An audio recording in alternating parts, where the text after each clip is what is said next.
Edi Rama ka bërë ato lëvizjet që se mbani mend ju. Paris, Stambol, Tiran, Athin, Athin, Paris e tjera. Shikojni që ato për çfarë arsye janë bërë këto. Flasim për ato që po flet e gjithë dynjaja. Çfarë flet edhe gjithë dynjaja? Po e kërkojnë gjithë andej. Çka po kërkojnë? Për numrin 2 të qeverisë shqiptare. Po çan këto budalli që ata e lanë vetë ikët e po e kërkojnë. Erdhi prapa jo? Kush po e kërkon? Erdhi prapa jo? Pse se futu brenda? Në aeroport, tak. Në aeroport. Janë duke hetuar, duke bërë mirë, dakor. Si është këtë situatë me Belinda Ballukun? Të them të mjetun, jo të atyre. Se ato që i keni dëgjuar në për media, i keni dëgjuar dhe njerëzit s'ka nevojë të më dëgjojnë mua. Le që të shoh unë, dëgjoj çfarë do them. Okej, jepi tani. Që ka më fortë se sa e Belindës. Po goxha më fort. Domethënë është e Belindës. Është e Belindës. Po jo tamam me Belindës. Është e Edit. Dëgjoj mirë, dëgjoj. Ti e di që unë kam bërë atë kallëzimin, si që kemi thënë, për punën e Paçollit. Po sot, në fakt, tem që si pas Arben Ahmetajt, që ata kanë lënë vetë të lirë, dhe tashti ati Dumanit i kanë lënë pendët, se ai nuk e kapi dot, e la vet ai. E la vet, pra. Po e la vet ai, diskutohet që e la vet. Skenari që kena thonë ne, që nuk diskutohet që e la vet. Shqiptarë kanë lënë vet. Dhe tani po e përdorin atë për të krijuar kaos. E kupton? Zhurmë dhe kaos në përgjithësi në sferën e hetimeve. Le ta qartësojmë tani këtë kaosin, të zhurmë. Kaosi. Tashti ai, një nga temat që ai ka kapur është puna e atyre 190 apo 170 milion euro të llogaras, në mos gaboj, ku ka një marrë fitimi për ata që kanë futur në xhep me fjalë, një korrupsion prej 30 milionësh apo 50 milion. Tash unë do t'i kujtoj një gjë juve. Ju e mbani mend shumë mirë që para ca vjetësh, një 3-4 vjet, Edi Ramës Turqia i urdhëroi $30 milion dhe u bëi Spitali Fierit. Po. E mbani mend apo jo? Po. Dhe doli Edi Rama me tam-tam me tum-tum. Si gjithmonë. Si gjithmonë gjatë fare ai edhe hapet ashtu shkodrançe. Edhe thot, kemi miq të jashtëzakonshëm turqit që na dhanë $30 milion. Po $30 milion, qeveria Rama ja dha turqëve. 30 milion. Ku ja dha? Këto e të llogaras. Që e ndërtuan po turqit? Po pra, jo s'ndërtuan që turqit. Se ndërtuan? Jo, e ndërtuan shqiptarët, po parati morën turqit.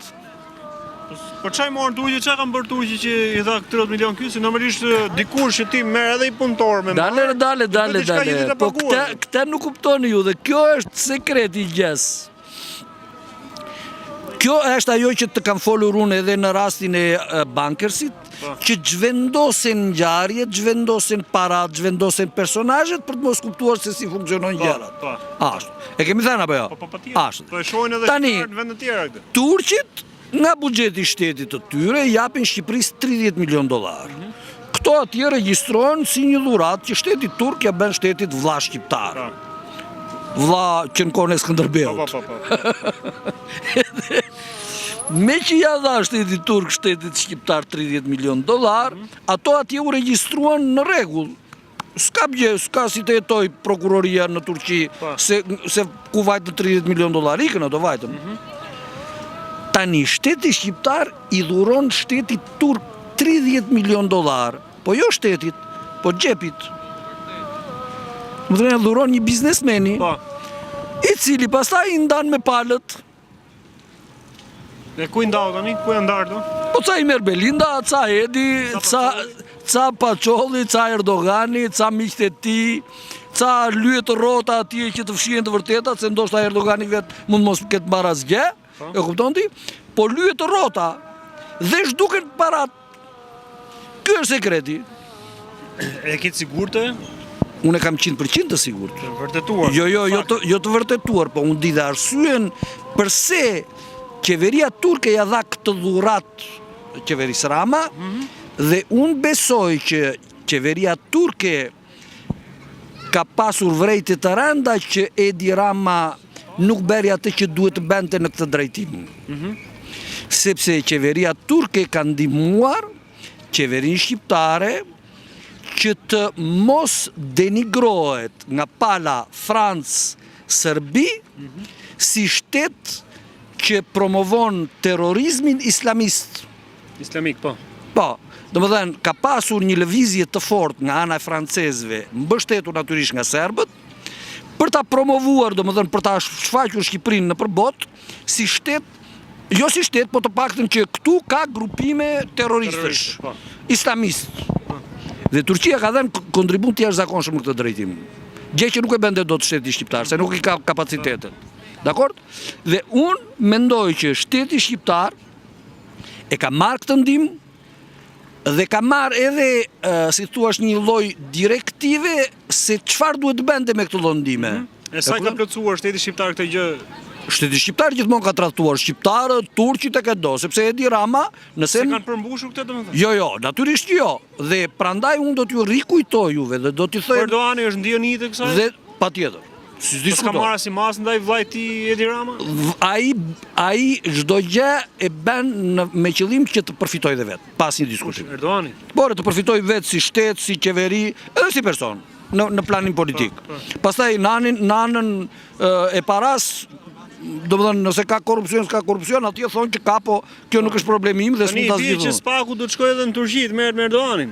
Patjetër, po jo me Erdoganin, me lëvizjen e parave dhe arsyen pse dhe ashtu dhe. Dhe unë di që shteti shqiptar, Edi Rama ka bërë ato lëvizjet që se mbani mend ju. Paris, Stamboll, Tiranë, Tiranë, Athinë, Paris e tjera. Shikoni që ato për çfarë arsye janë bërë këto lëvizje. Janë bërë pikërisht sepse grekët filluan të shantazhojnë këtë, ashtu siç më përpara turqit shantazhonin francezët. Dhe Edi Rama ishte ai që futej në mes për të përfituar nga të tëra anët. Dhe për të mos e thënë kurrë të vërtetën. Bani mend. Unë se regjistrova këtë prej natë. A? Unë se regjistrova këtë prej natë se më shah. Mirë be. Po ç'a ishte kjo, se kuptova tash. Po kur të rritesh do ta kuptosh ti çun, unë të kam thënë një herë, po se do bëjmë, i thash atij çunit do bëjmë një video tjetër. Nesër pas nesër do ta marrësh vesh. Do e thush më në detaje domethënë, ta Janë të kuptoj një. shkruar ato çun, nuk flas gjë pura unë. Po të di ç'a ndodhi atë ditë më punë. Atë ditë kur kemi bërë intervistën ne, Ha. deri sa kemi mbaruar intervistën, ç'a ka ndodhur diçka domethënë. Ç'a ishte ç'a ka ndodhur? Për kë e ke fjalën? që më pyete për orarin, ç'a ore kemi mbaruar intervistën. Një herë tjetër ta them. Jo, një herë tjetër ta them dot sot. Se duhet të plotësoj anën dokumentare që të ta them. Ka diçka është e fortë ajo? Patjetër që është shumë e fortë. Patjetër. Kilo shumë gjona për herë tjetër. Po unë nuk them gjëra ortiçun nëse ato gjëra nuk janë të dokumentuar. Mos flisni kështu. Nuk jam që thot Edi Van Mesi. Kazani i këtyre gazetarëve. A them u këtë? Po jo, thot Edi, jo unë. Ai që thuhet o gjatë o madhor. O sultan, o mret, o legjend, o Zeus.